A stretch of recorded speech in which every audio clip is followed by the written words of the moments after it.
Deadlifts. Okay, so we're looking at the hinge pattern, everything posterior chain in this deadlift.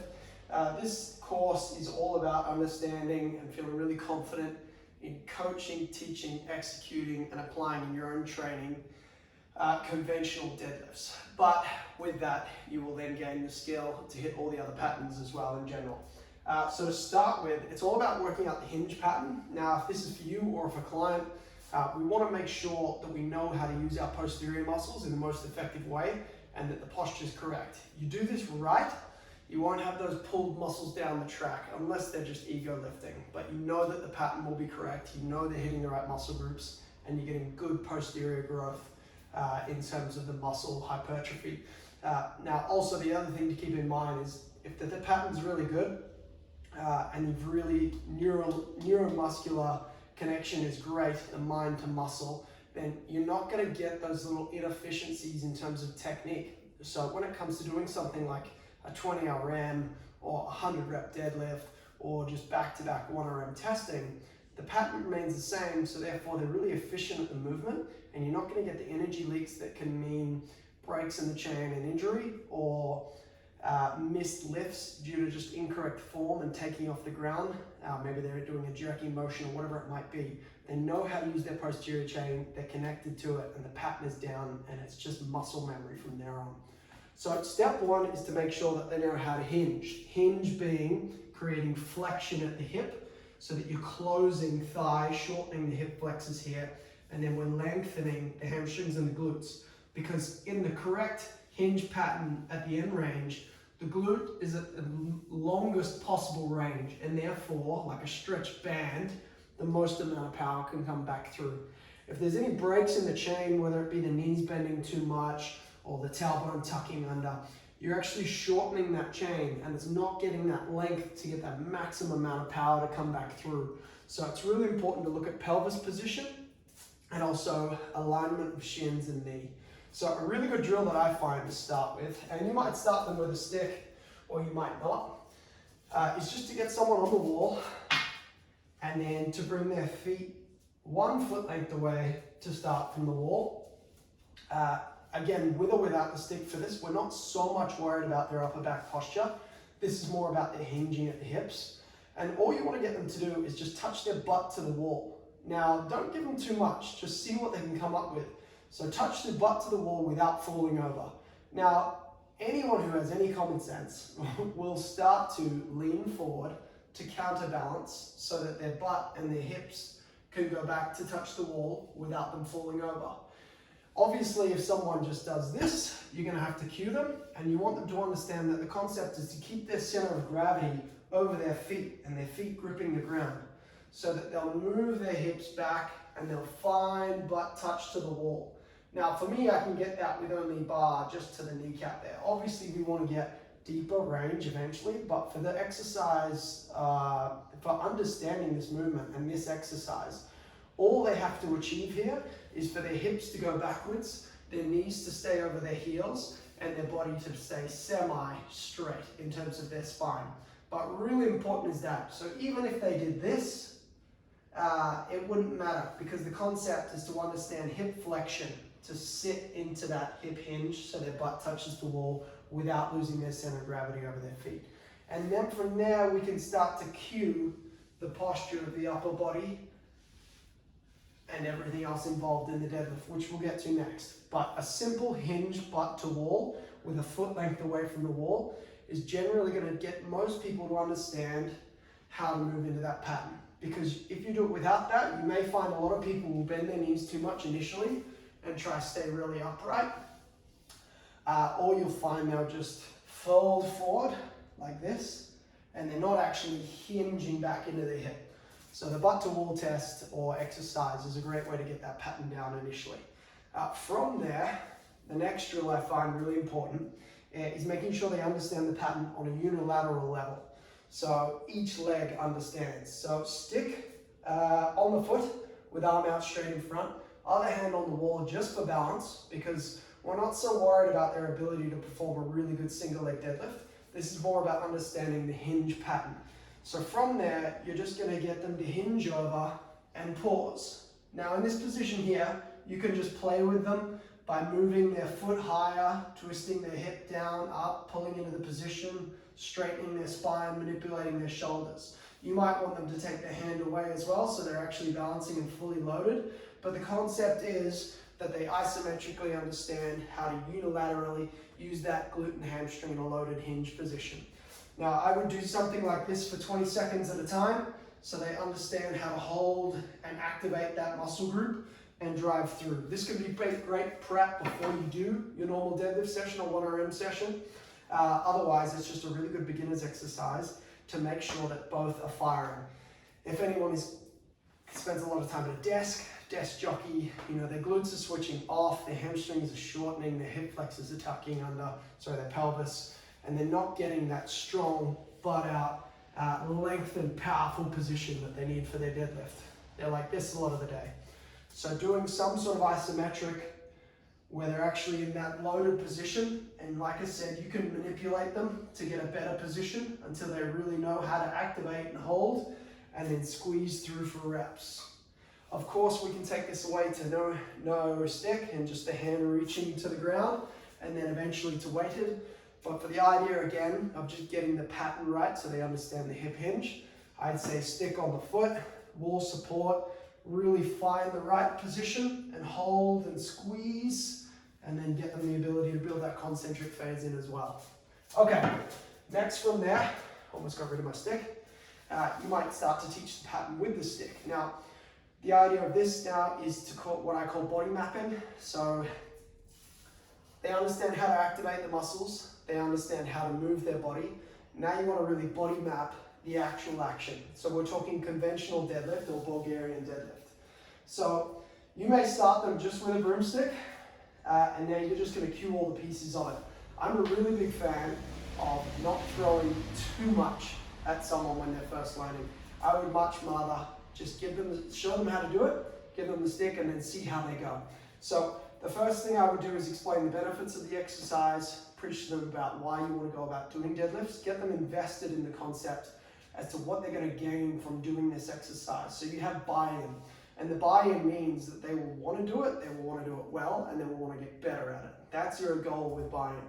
So for example, a deadlift, you may relate that to their speed, their power, if they're in any athletics, their grip strength overall, which is one of the best tests of mortality. If anyone wants to achieve better chin-ups, just have better grip strength in general, maybe you've got them doing daily hanging to improve their mobility, to help their spine and their lats releasing for better overhead position or squats. You could sell all these things to someone, but it's just important you pick something that's specific to them so that they can really buy in and understand. Otherwise, fuck, we're doing deadlifts. I hate deadlifts. They're heavy, they hurt my hands, I have trouble holding my back in the right shape. Get them invested, get them to buy in. Next, we get into the movement. From there, I would demo the actual exercise for them, show them what it looks like visually, because many of us are visual learners.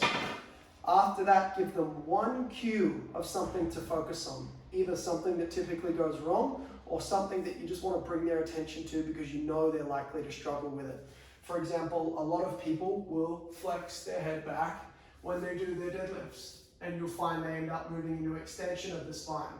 So you might just cue them to keep their chin tucked to their chest and their eyes on the ground and then eyes straight ahead so that they start to pattern a neutral spine from the neck all the way down. Up to you, you pick the cue that works. And then I would demonstrate it one more time and then it would be over to them. So for example, all right, we're doing deadlifts today. Now this is because I want you to be faster on the soccer field. If we can build more strength and power here, when you get out on the field, you'll not only be a more dominant athlete in terms of your size and strength, but you'll also be quicker. So how it's going to go, conventional deadlift, is just like this. That hinge pattern that we practiced into a full rep. Now, I just want you to focus on keeping that hinge pattern as your initial movement, so you break at the hip, like so.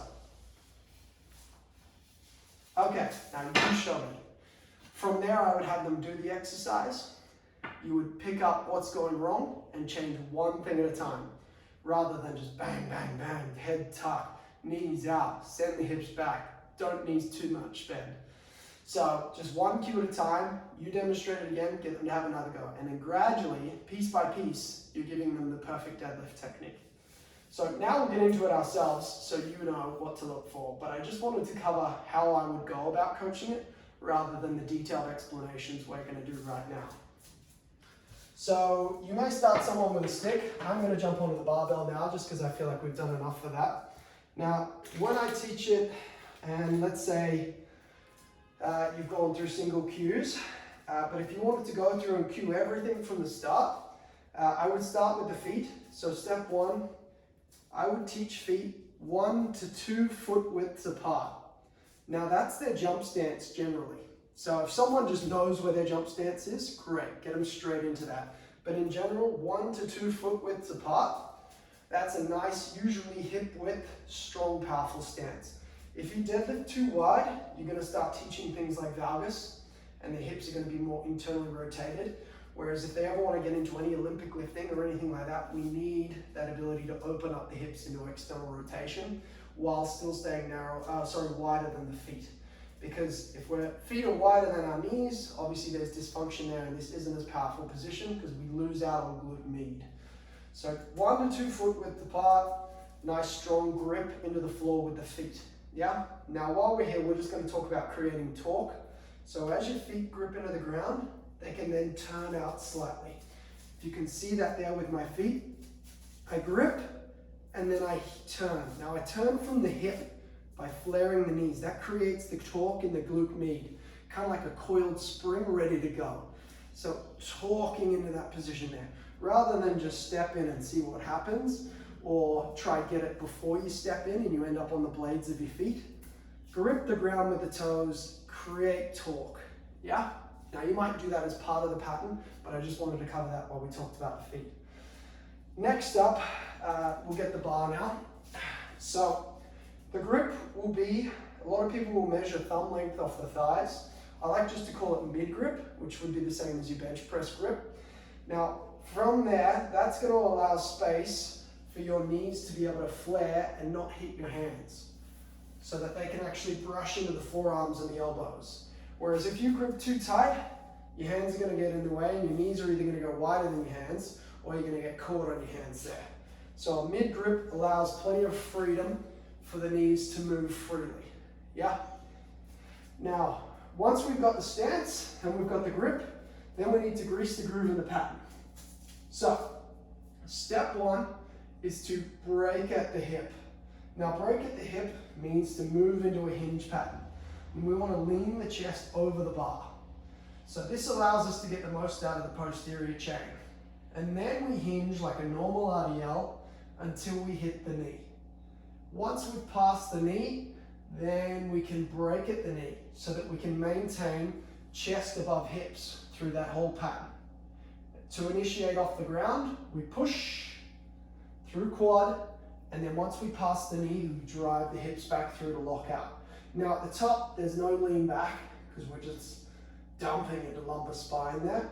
We finish in that neutral lock. So the tailbone tucks in a little, not massively into posterior tilt, just into that neutral lock, sorry.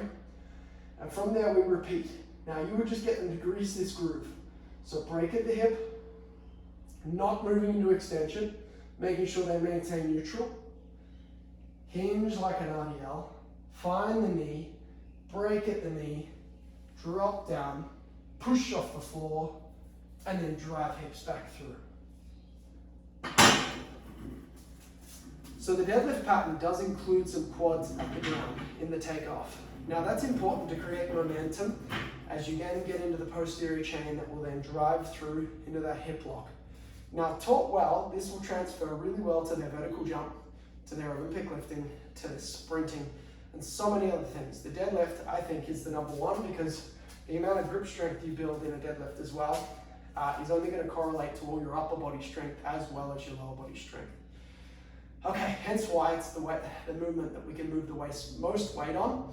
And for many clients, it's an easy one to get them in the game on. When taught well, many avoid the deadlift because people round back deadlift, their knees cave in, they pull their hands and rip them because it hasn't been taught correctly from the ground up. if you teach it really well, this should be one of the places you begin, because that hinge pattern is the most powerful strength movement you have.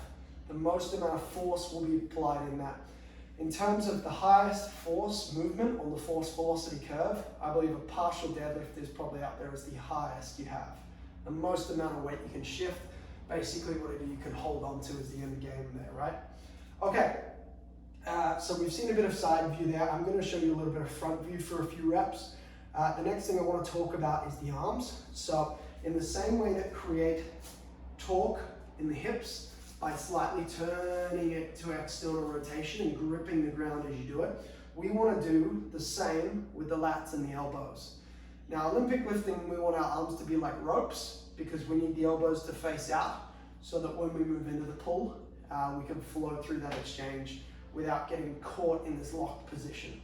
But for a deadlift, we want to create as much tension and as much torque as possible. So when we have the bar in our mid grip, we've created torque in the lower body. Now we want to create torque in the upper body, just like you would a bench press, like you're trying to break the bar in half. Now, I'm exaggerating the turn of my elbow. You may not turn that much because some people's radius and ulnar won't be able to handle that. And you can see the stress and rotation I will cause on my wrist and forearm if I do that. But that's the concept of what we're trying to create, because the real action, which hopefully you can see there on my singlet, is that lat engagement there.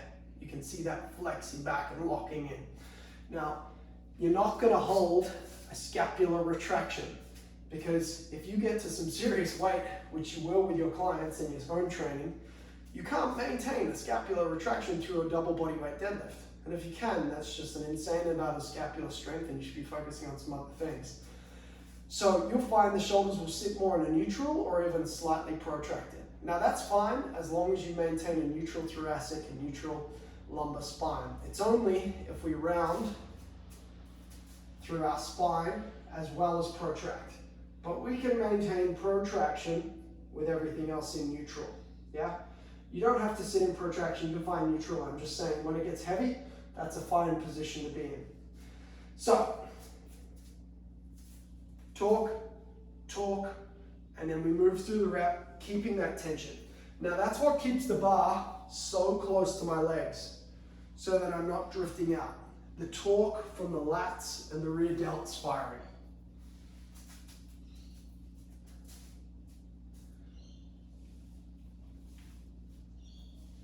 Yeah, we can see that. Cool.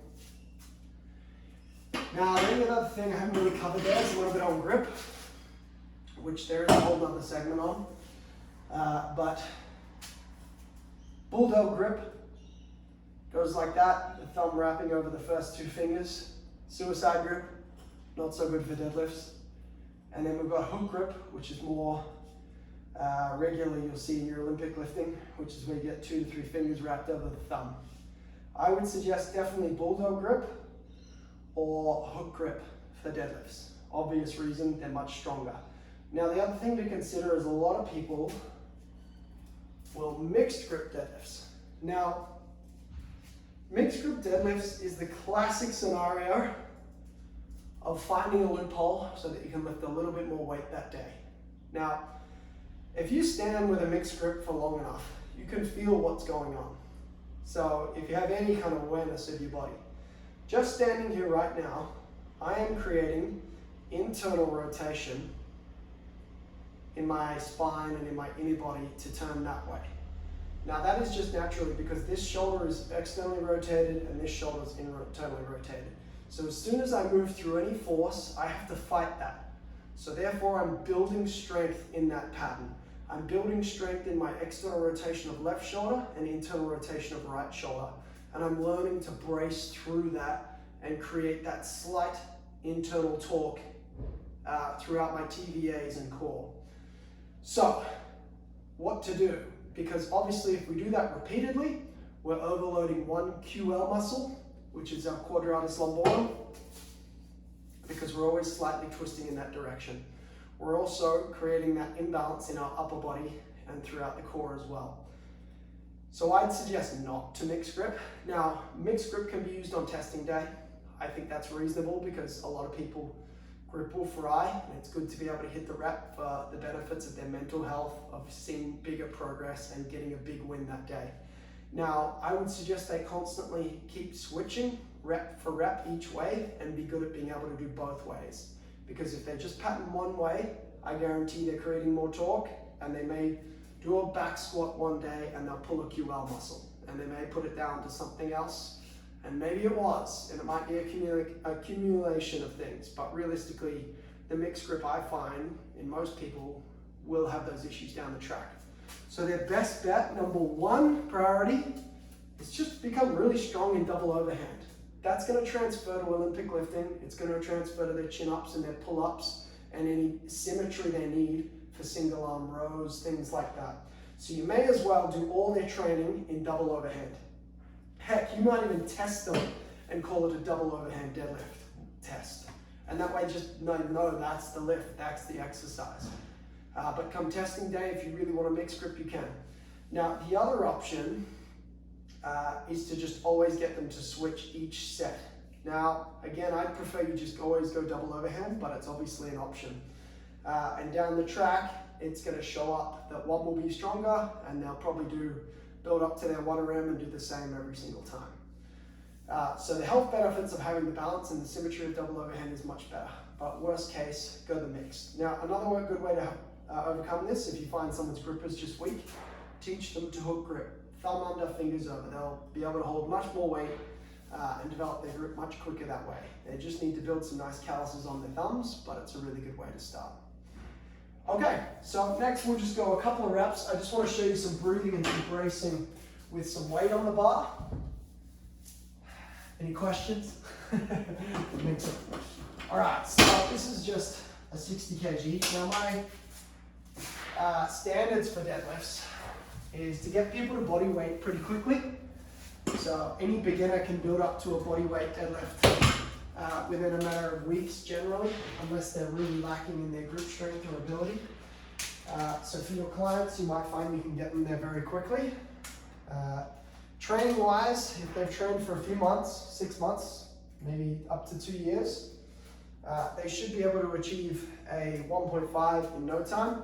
And if they have trained consistently in deadlifts for 2 years, at least with you, or less, they should be able to achieve a double bodyweight deadlift reasonably quickly. Now, double bodyweight deadlift for general prop, or most clients, I believe is enough, because once you've achieved that, you should be moving on to things like cleans or rack pulls or strong human kind of style training. But of course, they could specialize and go further down that track with a powerlifting comp and get to something like 2.5 body weight, which is a really good standard to be at.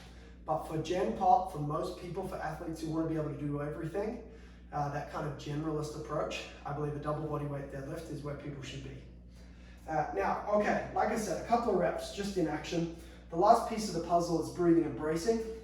If it's a 10 to 20 rep set, they can breathe through their reps. Breathe in, lift, breathe out the top, down, breathe in, go again, like so.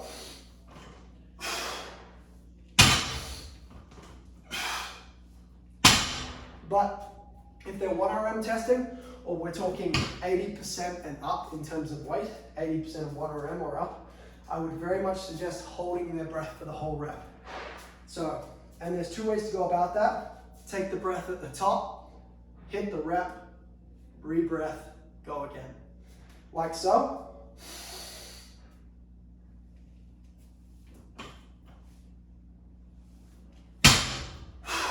Now the reason for that is when you take that breath, you expand the diaphragm, you get a little bit of air out, so you trap a good amount of air in there so that your organs and everything is braced whole like that. Whereas we're exhaled and then brace, we're already condensed in and it's not as safe. So a stronger way to brace is to full breath, let a little out, lock it in, and then go for the lift. Now alternatively, someone can do that at the bottom of the rep. Now, but many people will find if they have any mobility issues, tight hamstrings, posterior chain, whatever it might be, they have trouble getting into the position as it is. So if they're trying to find their position down there and they're trying to get their breath and brace, that's where problems can start. So you might find you're much better teaching someone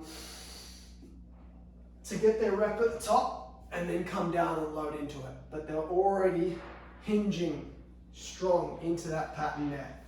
But some, maybe because they learnt this way, or they just like to do it this way, can do this setup where they drop into it and breathe and brace at the same time.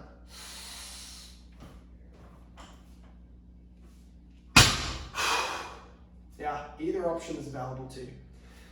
So just to summarize that, we've got learning the pattern, greasing the groove, body mapping, butt to wall hinge, giving them space to find that without losing their center of gravity. Single leg deadlift is another activation technique to make sure there's no imbalances in their hips and they know how to load both glute and ham. Then getting into the actual reps, teaching the pattern, greasing the groove with high volume, getting lots and lots of reps done at a really light weight before you move into the heavier stuff. In terms of teaching, get buy-in, show them how to do it. One really excellent demonstration, and if you can't demo it, get someone else to, show them a video, excellent form. For a visual learner, show them the wrong stuff, they'll copy the wrong stuff. So make sure it's excellent technique in the demonstration, which is why you need to be on your game and deadlifting regularly if you're going to be teaching deadlifts.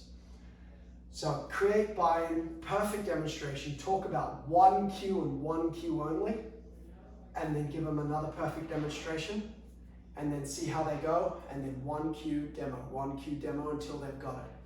Now, that might take multiple sessions, or it might just be first go if people are intuitive enough, but don't overload them with info to start with. From there, creating torque with the knees, with the lats. So glute med and lat are really important for that.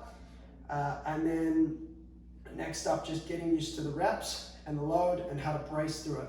Breathe in full breath, let a bit about, trap it, and then go from there. Okay guys, deadlifts. Leave some comments for me, reach out. I think that's pretty thorough in terms of learning the conventional deadlift.